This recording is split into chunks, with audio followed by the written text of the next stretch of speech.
We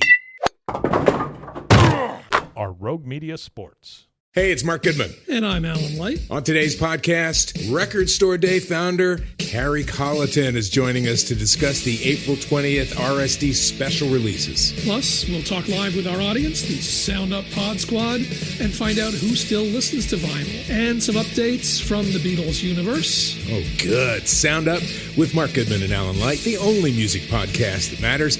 Get it on Pandora, Spotify, Apple Podcasts, or wherever you get your podcasts.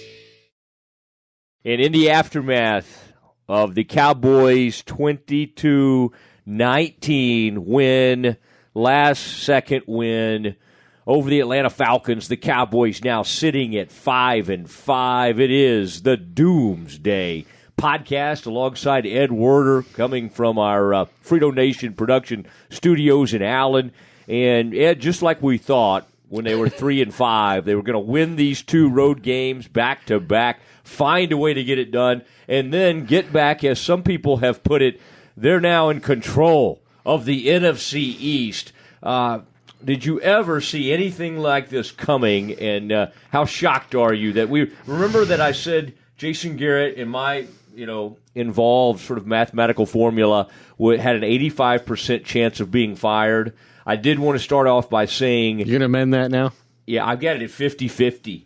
I think he is at 5-5. He is now 50-50. Well, that's perfect for Jason Garrett. Yeah, that's exactly because what I'm going to say is that there's nobody in the NFL who can coach a team to 500 like Jason Garrett. Since becoming the Cowboys head coach, his teams have now played 15 games when they're within one game of 500. And in those 15 games where they're one game below 500, the Cowboys are now 13-2.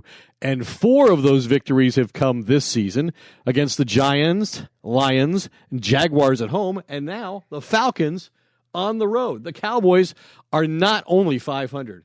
They're not only a game behind the Redskins in the NFC East, but they should, at the end of Thursday, be in first place in the NFC East. I mean, Washington has a short week to get physically prepared, to get emotionally prepared for Colt McCoy being the quarterback after, losing their starting quarterback Alex Smith to this gruesome leg injury on the 33rd anniversary of Joe Theismann's broken leg.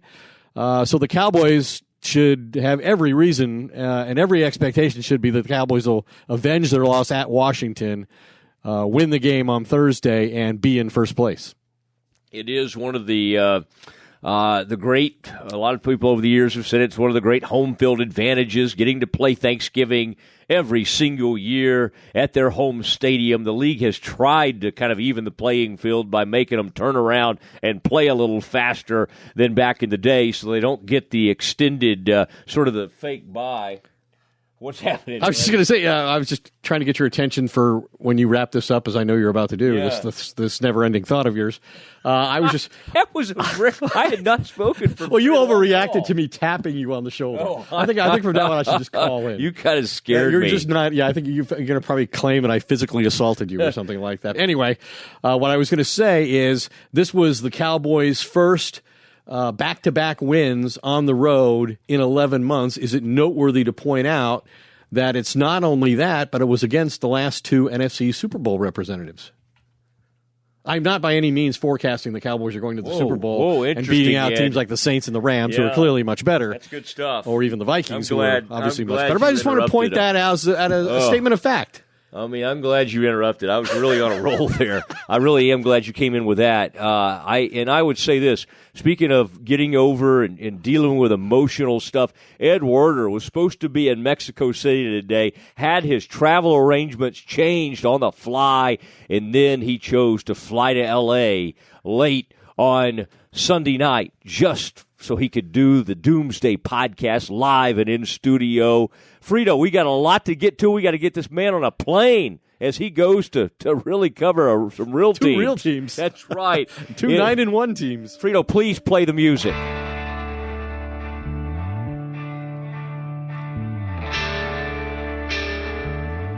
And it is that Doomsday Podcast and the excitement. And I have to say that, Ed, our numbers have been extremely strong lately. I was a little worried because the numbers had been higher after these losses. And I have to say, now last week was good because the Cowboys got that win over the Eagles. We did great numbers, and I can't imagine what this one is going to do for us. I want to start by saying this. I think this is a little bittersweet. I'm seeing this some on Cowboys Twitter, which I want to appoint myself sort of the leader of Cowboys Twitter out there. I think there's some bittersweetness. I think for the most part, the people who want to fire. Yeah. I think the fact that the Cowboys have pulled back into this 5-5 and now have a chance to beat the Redskins and jump back in here and really be in control of their destiny and get in first place in the NFC East. I think there's a few fans that are kind of bummed a little bit, although they don't want to root against the Cowboys per se. But they think they're better off in the long run. Yes. If Jason Garrett fails this season and forces Jerry Jones to make the decision he doesn't want to make and fire Garrett, bring in another coach so that the Cowboys are not back in this very same situation a year from now.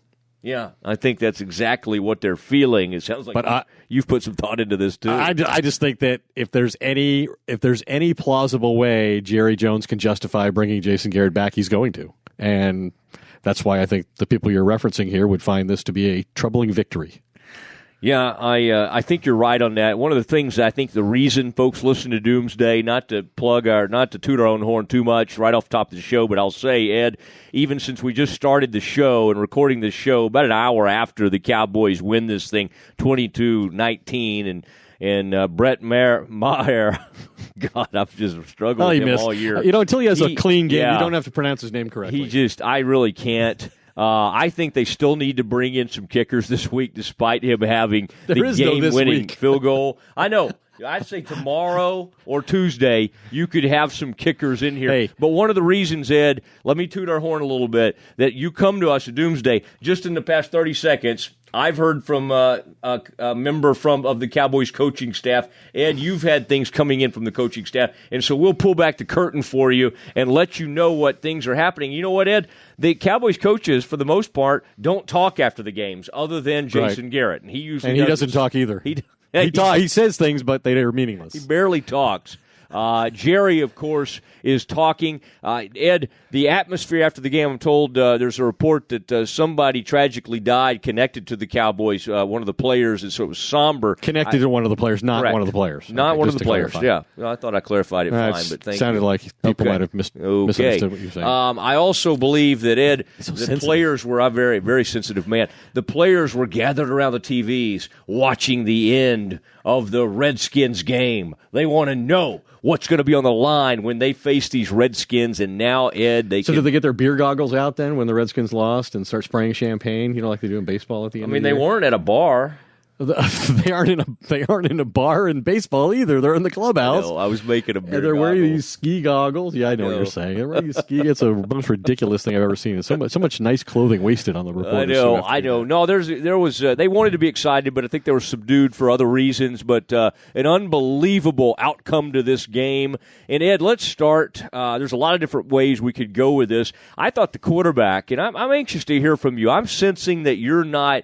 I certainly don't get giddy over Cowboys victories. I root for this podcast. And when there's excitement around the Cowboys, that's good for this podcast. And so I will say, now, we'll get to Zeke. Zeke was remarkable.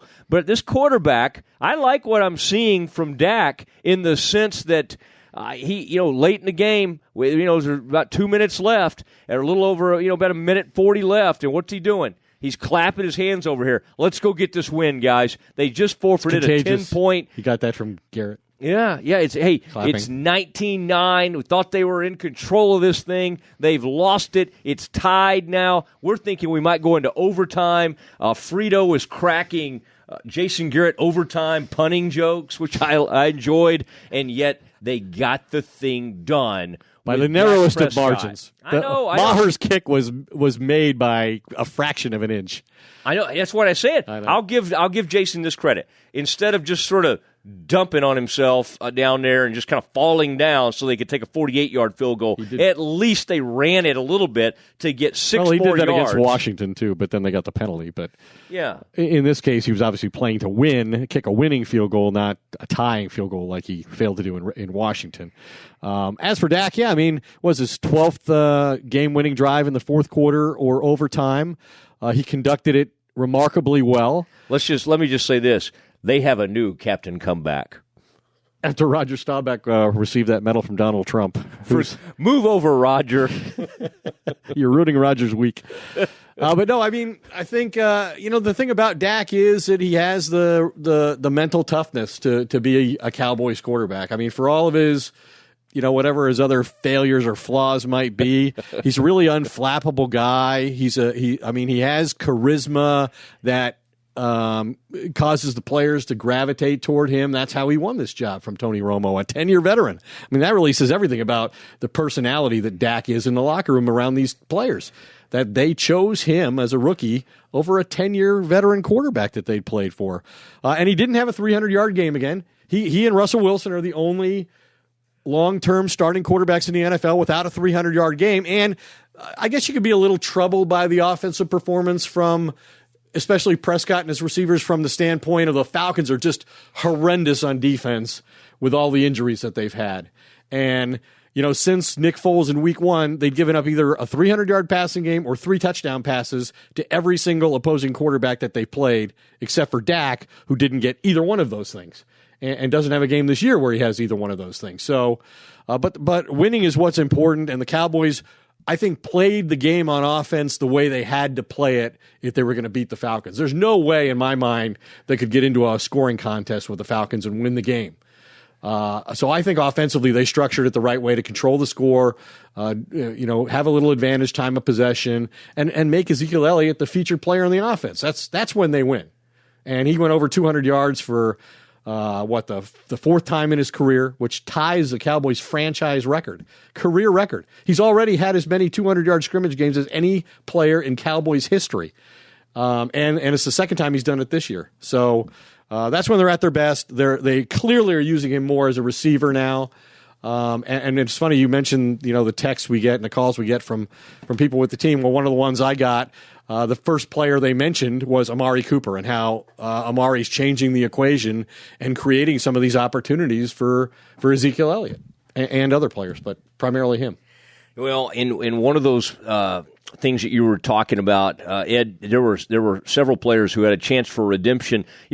I sometimes go back and circle my old radio mentor, Norm Hitzkus. Frito was connected to him. He had the 5 plays, which, what was the thing called, Frito? 5 plays that you might not remember or something? I called it 5 plays that you're too stupid to realize were big plays. That's not what it was. Sounds but anyway, like it's a segment you can't remember. So I threw out games, and by the way, we'll have Glenn Stretch Smith giving out his grades. A lot of people look forward to that. We do too, and that'll come up in a little bit. But how huge of a play in this game, as we're going to stay on offense for a little bit here, and I want to get to Beasley on something because one of the coaches weighed in on Beasley. But how big a play was Lyle Collins falling on that fumble by Zeke? Zeke had a huge game, but he had the ball poked away by former Cowboy Jack Crawford, the kid from London or England or something. I think he's from the UK. And he jumped in there. He knocked the ball away. And he got the first down. And that ball got kicked. And, Collins kind of picked it up and in one fell swoop, fell forward. I think they should give Collins the ball more.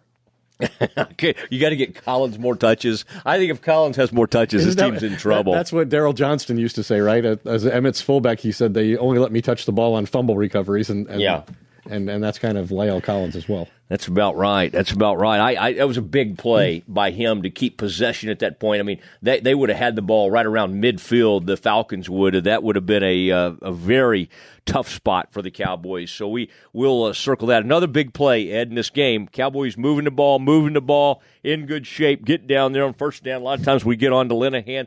Zeke's doing his thing. Run the ball with Zeke. Well, listen, you can't always run the ball on first down. Sometimes you got to, on first down and goal, nice little play to Cole Beasley, and he's really good at that, where he kind of fakes like he's coming up inside. And actually on that one, he just kind of didn't do anything. He kind of possumed him open. You know what I mean? He kind of played possum, and he jetted out to the right, wide open, drops the touchdown.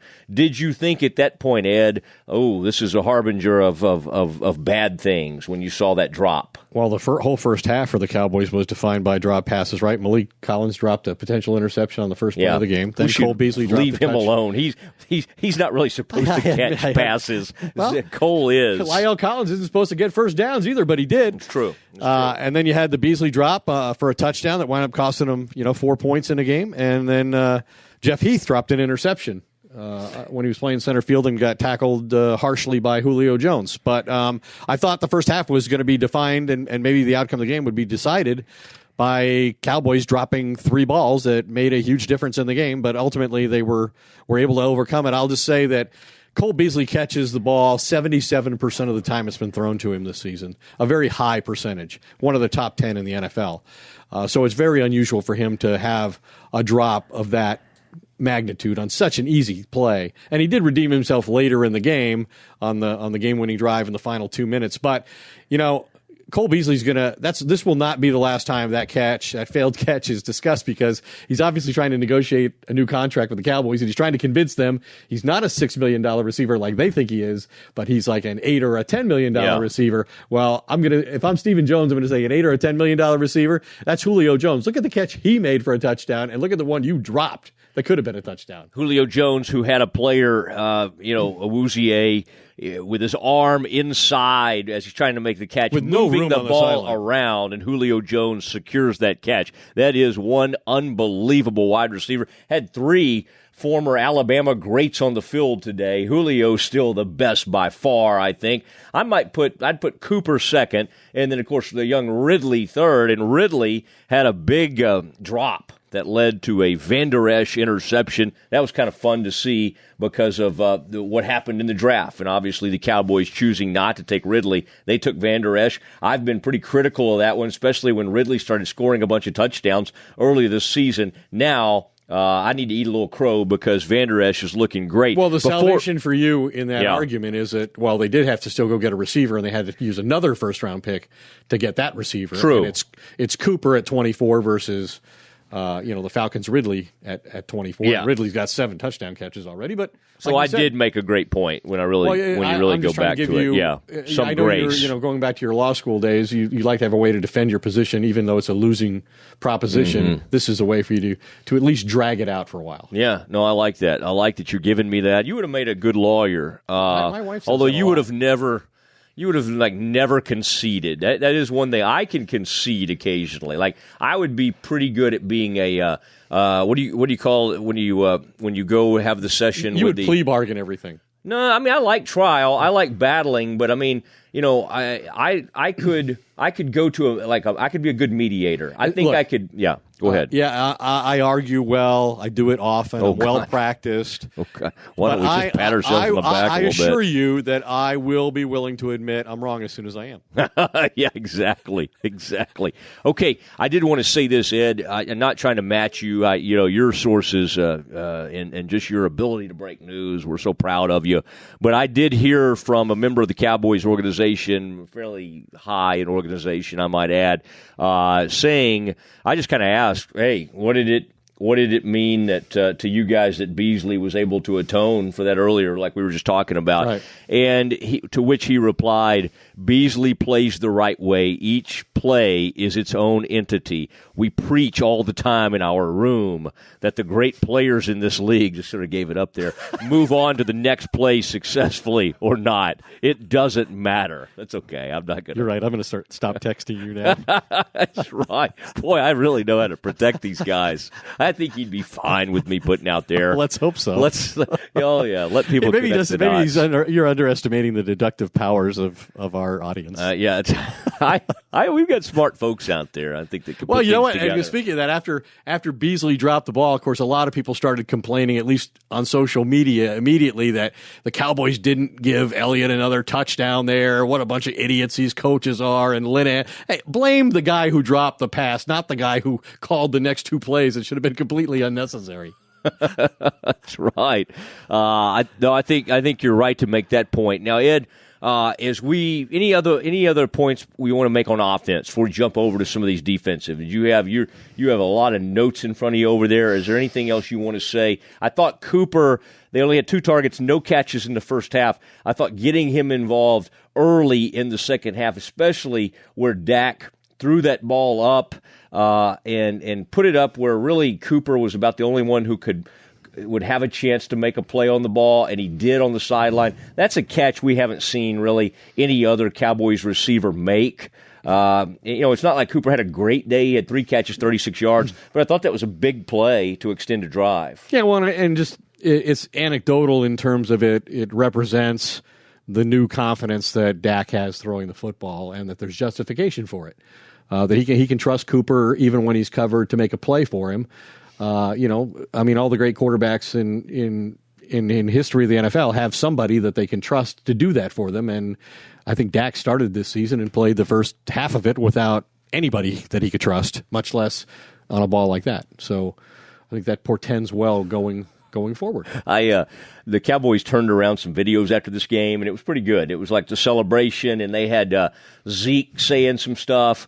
It was a well done, like they turned it around quickly, and it was one of those inside baseball kind of, right there at the scene after the game. And you know who was featured in a big way in this little, minute video? Rico Gathers. Of course he was. Were you the producer?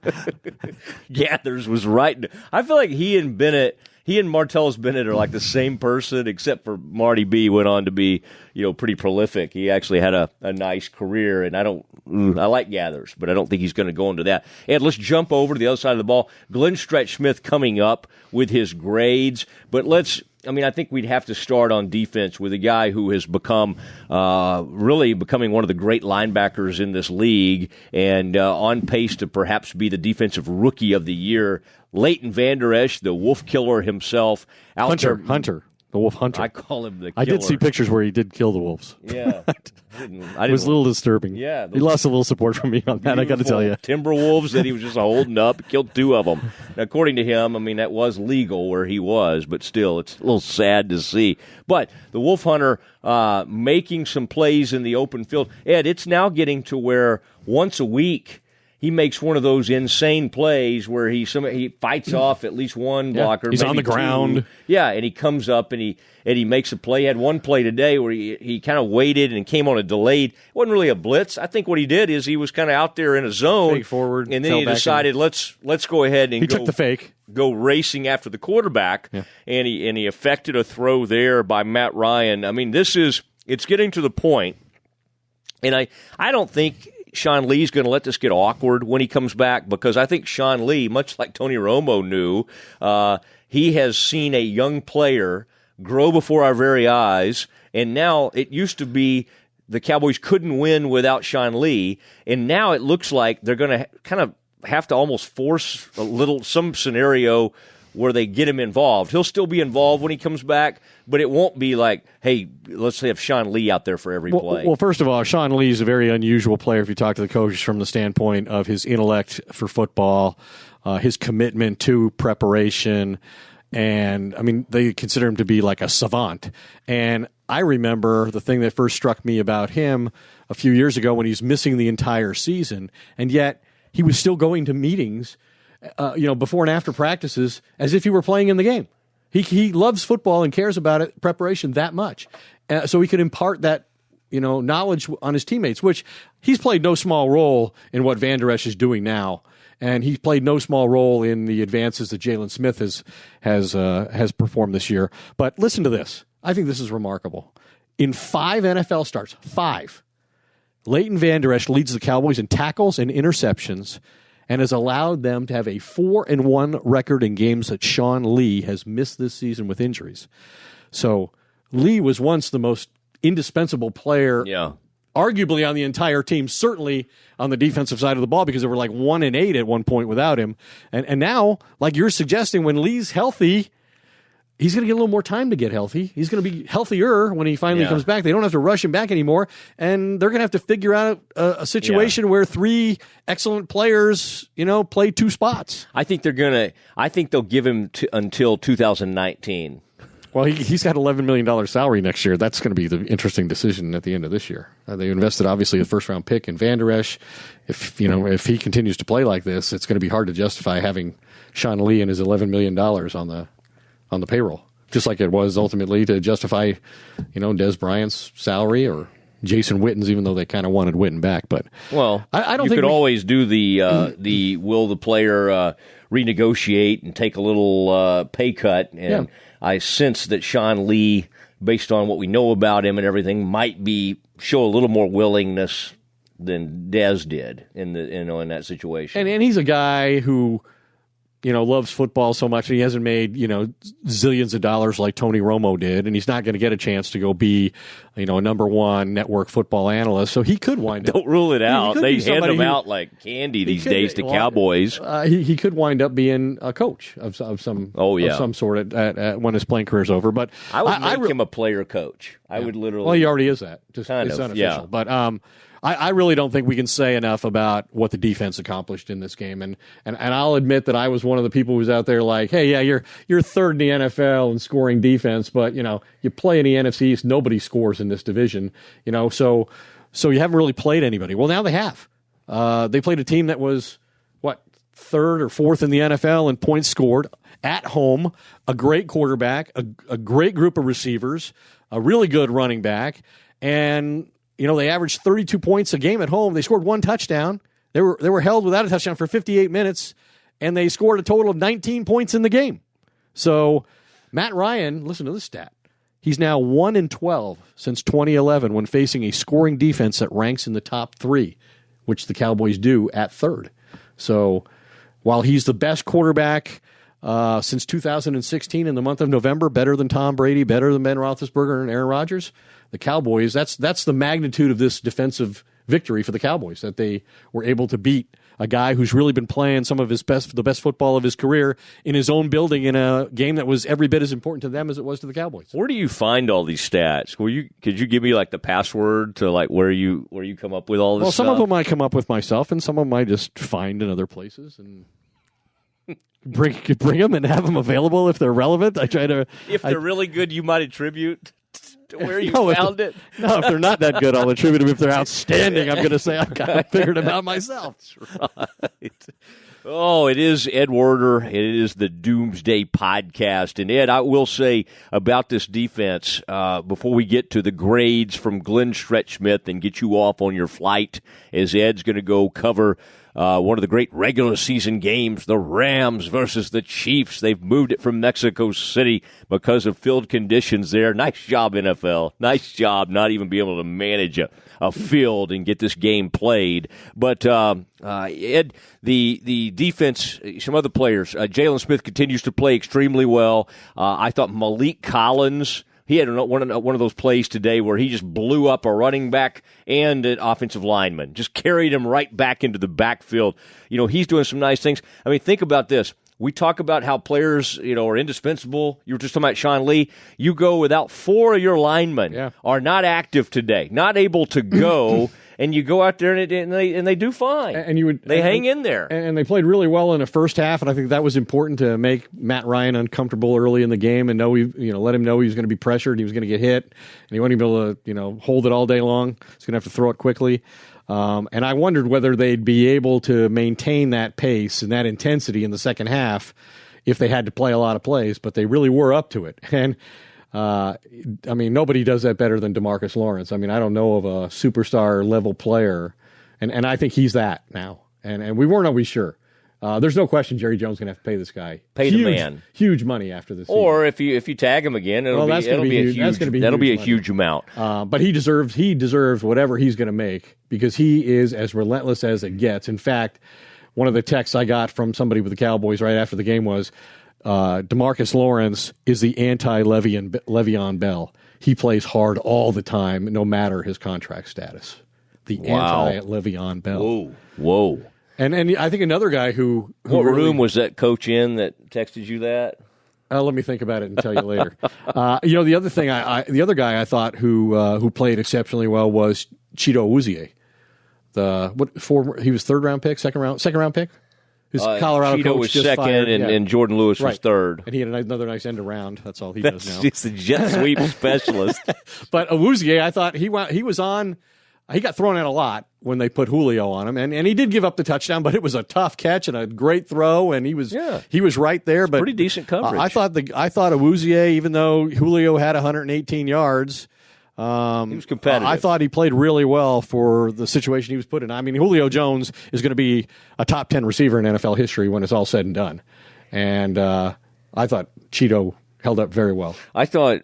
By the way, Jeff Heath got a little bit what he deserved today. A guy who's has ended one man's career. A guy barely was able to walk after that thing. In Seattle. Yeah, Ricardo Lockett, I think it was. And but he tries to just blow up people all the time, and he's got just an easy interception. And Julio Jones changes into a defender and just crushes him. And it was such a great defensive play by an offensive player that Dean Blandino, the former head of NFL officiating, was on social media, and he kind of laid it out with a highlight about why this was such a good, perfect textbook tackle by an offensive player. Yeah. So many defensive players can't do that. You're right. And he used his shoulder, and he didn't affect any part of the head. It was a perfect play, and this defense. We thought the Cowboys could be good in parts of their defense.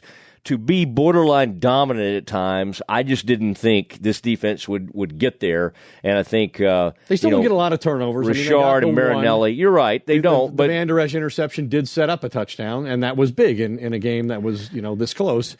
I think the most remarkable stat that By the way, I looked up, just speaking before you move on to this wonderful stat you're going to say, you'll be impressed with this a little bit. Because I was thinking about who does Van Der Esch remind me of? Because it's easy to say, Sean Lee, but old Cowboys, who are the greatest linebackers in the history of the Cowboys? Leroy Jordan, Chuck Howley. And so I just said, I just wanted to see how many interceptions did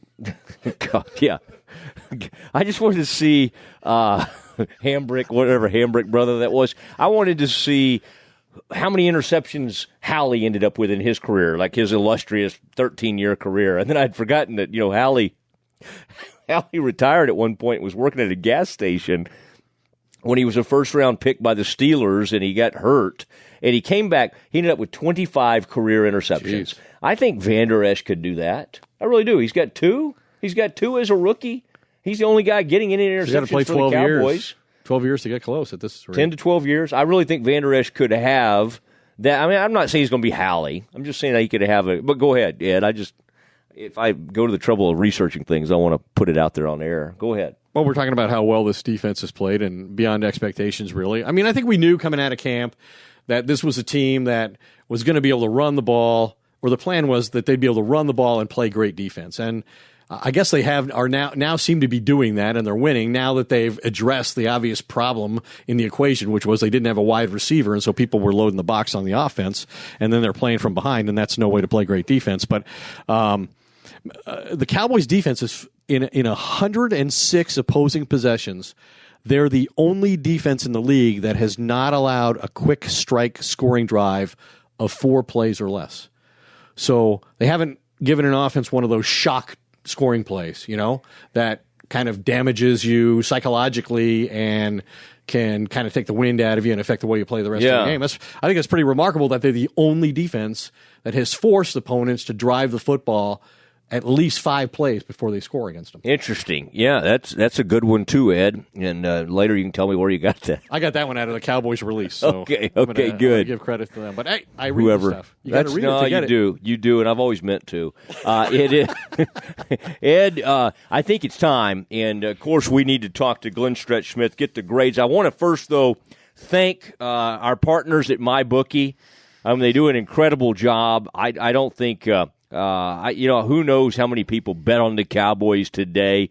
Cowboys win that thing with that last-minute field goal. One of the reasons that people go to MyBookie, they pay the money. I mean, this is, if you do things online from time to time, Ed, I don't know if you don't seem like much of a gambler to me, But sometimes one of the things they do, it's hard to get your money. They want to kind of keep that for a little bit. It doesn't happen at MyBookie. They have a great mobile site, so that's good. And they pay, and they got the most rewarding player perks in the business for fantasy players. You can bet on the over-under on how many fantasy points a player will score each game. Here's how you do it. Go to MyBookie and just know they will match your deposit dollar for dollar. Use the promo code Doomsday, DOOMSDAY, to activate the offer. Visit MyBookie online today. That's MyBookie, MyBookie. I like to spell things. And don't forget to use the promo code Doomsday when creating your account to claim up to $1,000 in free play. You play, you win, you get paid. And it is time for one of everyone's favorite segments, That's a Stretch, with Glenn Stretch Smith, Cowboys former scout and coach, and who knows, Stretch seemingly could be back in the coaching business pretty soon here, but we'll leave that for another day. Stretch, big win for the Cowboys, 5-5, obviously back in the NFC East race, and in fact, after a win over the Redskins, if they're able to do that, could have the upper hand in the NFC East. Amazing to see. And Eagles, last time I looked here, trailing. So it just really looks like Cowboys in good position. Stretch, let's start with the defense. Another really nice performance. Julio Jones had a good day. Matt Ryan did a few good things, but still, it comes down to keeping teams out of the end zone. They only had the one touchdown. Let's start with linebackers. Since we've been talking a lot about Leighton Vander Esch, what did you think of the linebacker play, Stretch? And let's put a letter grade on it. Well, without question, Leighton Vander Esch, he's made a difference in this defense. We can say since they've traded for Amari Cooper, things have opened up offensively. Defensively, since they've inserted this young man into the starting lineup, he is all over the field, smart. I saw today him actually line up over the tight end. I haven't seen this in a long time because it's gotten to where the NFL is become a matchup league. And a lot of people are putting the dime guy in that position. Today, they left him in the game and actually stood him right up over the tight end to kind of, not allow him to release off the line of scrimmage and then play man coverage. This kid, and I say kid, guys, I was as critical as anybody of this pick, but I will promise you, he is a big-time football player, and what they did today, what he did today, and then Jalen Smith's going to, kind of contribute, but what he did today is unlike anything that I think I've seen for a long time at that position, and without doubt, I'm giving that young man an A+, and it's going to carry over on the other linebacker because they're all getting A's. All right, I think that's fair. Yeah, that sounds good to me right there. Let's go to the secondary, and Ed was just praising Awuzie for kind of hanging in there, and even though Julio made some great catches today, but obviously he was pretty competitive out there. What did you make of that group? My thought, Stretch, was that the safeties every once in a while seem to be going for the big hit instead of the sure tackle. In one case, especially that I can remember, Xavier Woods. Yeah, that kind of haunted Woods a little bit. What was your take on that group?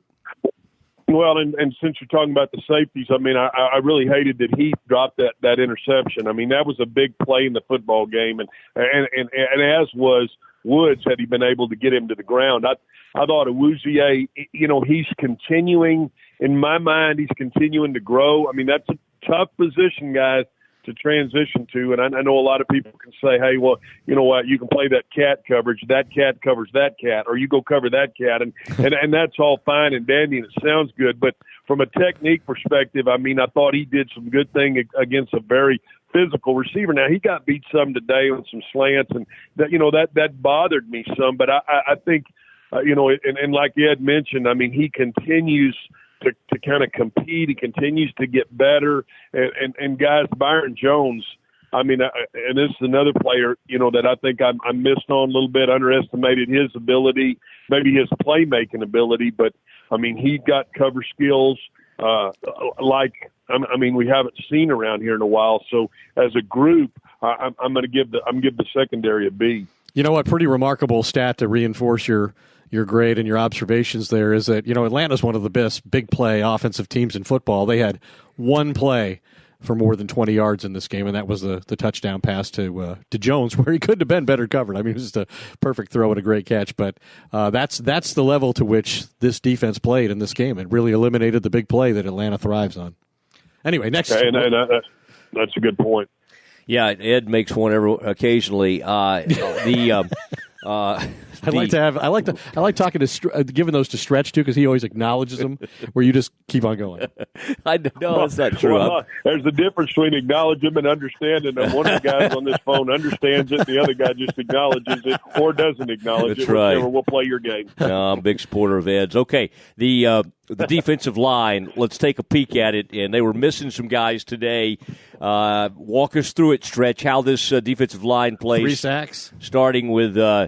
D. Law making some the sack master himself. He certainly was bringing it today. Well, like you said, I mean they were rolling some guys in there, and and they were missing some guys. I continue to see some things out of Gregory that I really like. I mean he does not get fooled on boots and waggles. I mean he really, and he's got the speed to kind of put his foot in the ground and change direction. And to me that's so impressive. I thought they got gashed a little bit in the run because they were trying to line those ends up wide, but when they do line those ends up wide, I see some great things out of Malik Collins, those inside guys being able to play 2 gaps, because that's tough when the defensive ends are lining up so wide so that they can kind of run and get that what they call run the hump, run over that offensive tackle blocking them. So this defensive line continues to be impressive. When you talk about Lawrence, but well, I'm seeing Gregory come along. I'm seeing Awuzie come along. I'm seeing some of these younger guys who I'm not sure, I really thought were going to be big contributors in this situation, just come out and play like veteran guys. And so I'm going to give the D-line a B+ as well. Wow, when you were praising Randy Gregory, I was going to tell Mosley we must have called Jerry instead of you. I haven't heard anybody but Jerry praise Gregory. Good guy. Hey, Stretch, could it be that Jerry got both of his second-round gambles right with Randy Gregory and Jalen Smith? Well, yeah. I mean, that's that Wildcatters mentality. I mean, how can you not look at both of those guys who were very high risk reward and think, well, you got to give Jerry some credit for the gamble on that, or do you give Steven the credit because he choked him down wanting to draft Johnny Football? Yeah, exactly. I don't know who you want to. That's what I was going to say. I mean, their success makes me think, geez, Johnny Manziel would have been great here, I guess. Well, I think Gregory needs to do more before we call him a success. I think it's Jalen Smith. It's about I think we can do it and say that thing's paid off in a big way. Okay, jump over on the opposite side of the ball and let's start. We gave some praise to Cole Beasley for atoning for that early drop. What did you, Stretch? You've been one of the leading critics of this group of wide receivers this year. Boy, I didn't even see was Hearns even active today? He didn't have a target or a catch, and we should tell Stretch as he ponders his grade, because I know he puts a lot of thought into these. Stretch, the most targeted Cowboys receiver in this game today was Ezekiel Elliott, 8 targets, 1 less than Julio Jones. So yeah, keep that in mind. And, I mean, I think what you saw today was Atlanta go back and they were playing coverage because, again, I do think that you can say, is he a number one? Isn't he a number one? I mean, Cooper is dictating coverage, and when you start doing that, then you want to get in the mindset offensively of you're taking what the defense gives you. I saw him run. Kind of went back to running some pivot routes. Not what you would think would be a conventional comeback where they drive up the field and then come out of it. Today I saw Cooper doing, pivoting out of that, and that tells me that they respect his size. I mean, he's able to physically get in there and do some things that, even Michael used to do. And so, and Beasley, the drop, I really thought that was going to come back to haunt the Cowboys. It was a well-designed play. It was, it's one of those things in the red zone where you're trying to design 4 or 5 shots, and it was a shot that was wide open and should have been caught. But yes, he atoned for himself, by making some catches in the end. And this receiving group, it really points to one guy, and that's Cooper. And what he's been able to do, guys, is loosen some of that coverage up, and I think it helps everybody. And from if it's not for the drop, I mean, I would have given him definitely a winning grade, but I'm giving him a B-, but I'm factoring in that drop because I really thought that drop was going to come back and haunt him. Well, Gallup, I love seeing him come back on that one big catch on 3rd down, and that was good to see. You were calling for that earlier in the season. Okay, Stretch, a position you know a lot about. Give us real quickly the tight end. Swaim made a couple of plays today, not much else from the tight ends, but from just what you saw blocking and everything, what would you give the tight ends?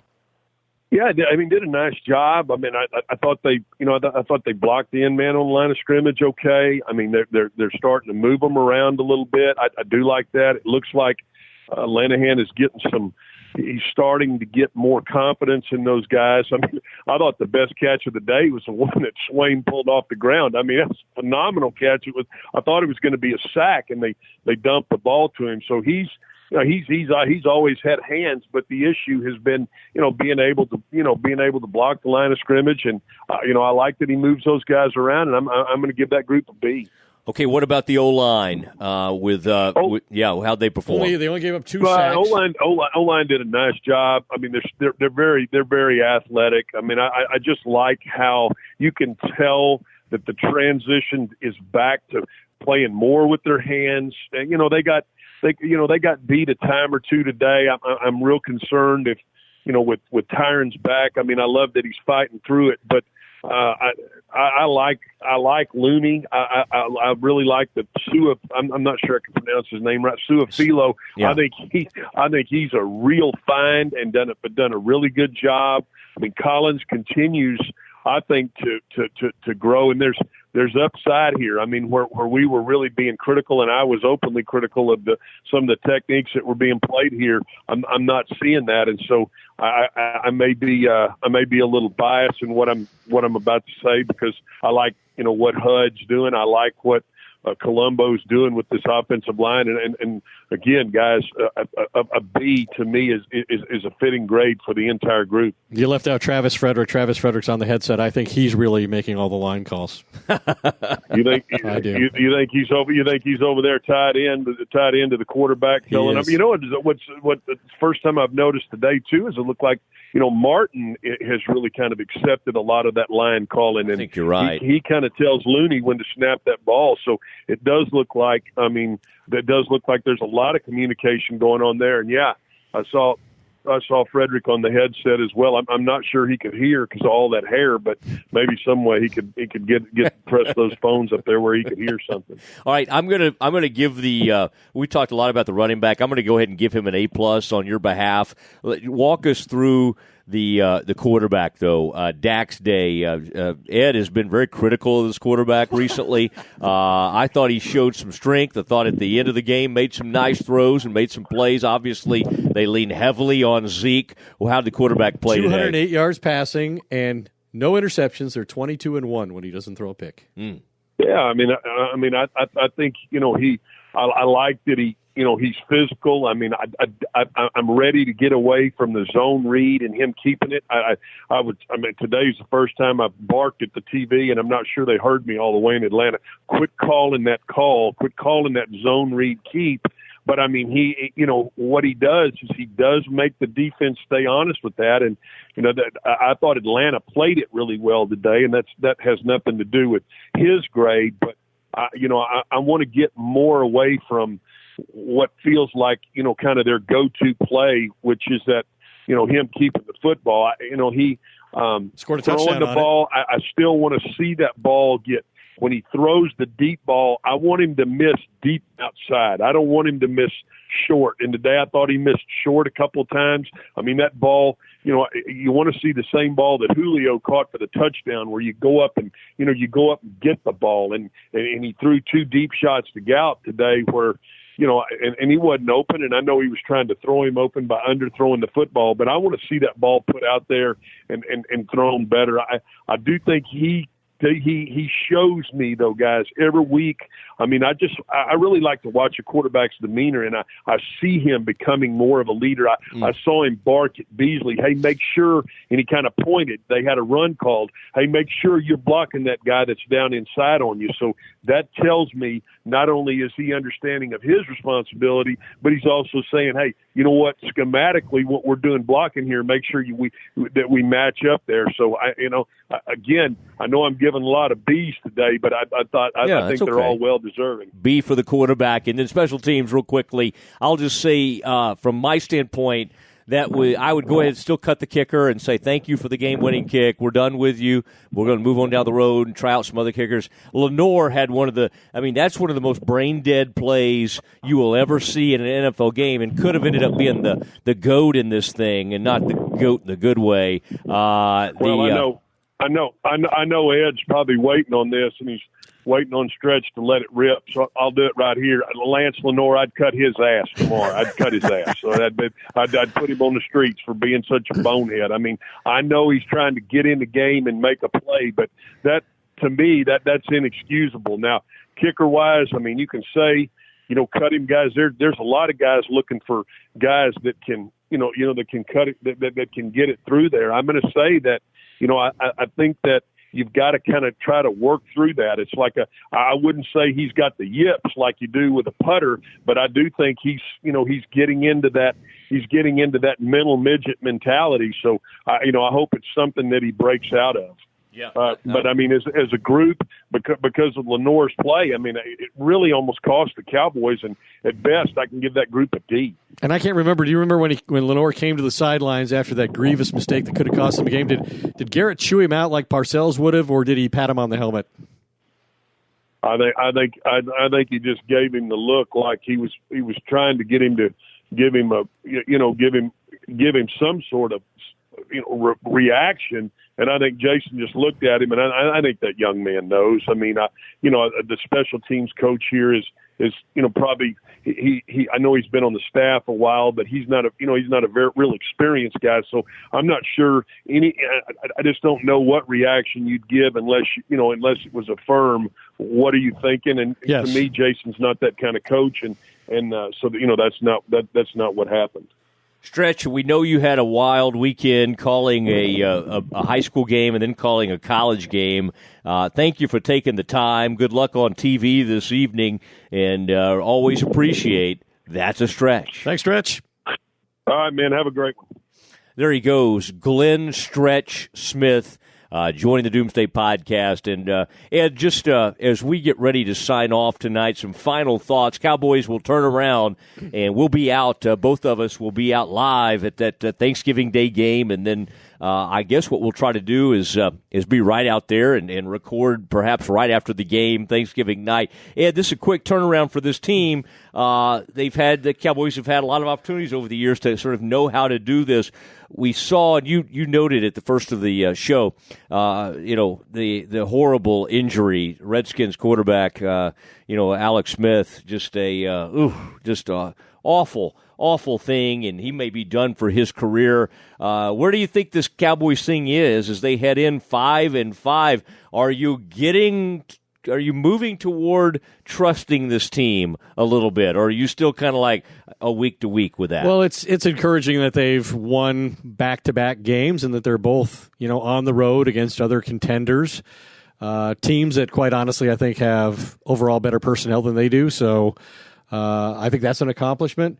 I think they should win the game against the Redskins. I think they're a better team than the Redskins. I think they were when they lost to them in Washington a few weeks ago, and I think it'll be a devastating loss for the Redskins to have to play the rest of the year without Alex Smith, plus without two offensive linemen that they lost the week before, Trent Williams, their left tackle. I just don't see the Redskins hanging in there for much longer. I think the thing to keep an eye on with the Cowboys is the health of Tyron Smith, their left tackle. We all saw what happened to the entire offense, the entire franchise, when he went out last year with that back injury, and he was having problems with his back going into this game. He was limited in practice a few times, and then he left the game at the very end with a I don't know, some kind of nerve problem in his neck or upper shoulder that they were working on. Dr. Jerry said he didn't think it was too serious. Dr. Jerry has said that before, and guys have never returned to play again. And the reason I think it's a quick turnaround, and Tyron Smith, listen to this stat. He had gone 91 consecutive pass blocks without allowing a pressure going into this game, which was the longest active streak in the entire league for a left tackle. So that's how important his health is to their season going forward. My goodness. Ed, you've been great today. Safe travels as you go get ready for that big Monday night matchup, which has been moved to from Mexico City to Los Angeles. And we thank Hodges Capital for all the work they continue to do with us, and just great partners that they are. And thanks to my bookie. And there's let's just say Richardson Chrysler, Jeep Dodge. If you're in the area out in Richardson, I'd drop by and get a vehicle there.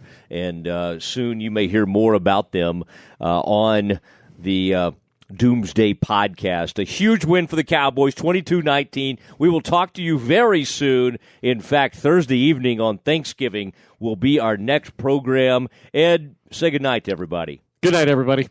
That's it for the Doomsday Podcast from Frito Nation Productions in far North Dallas. Good night.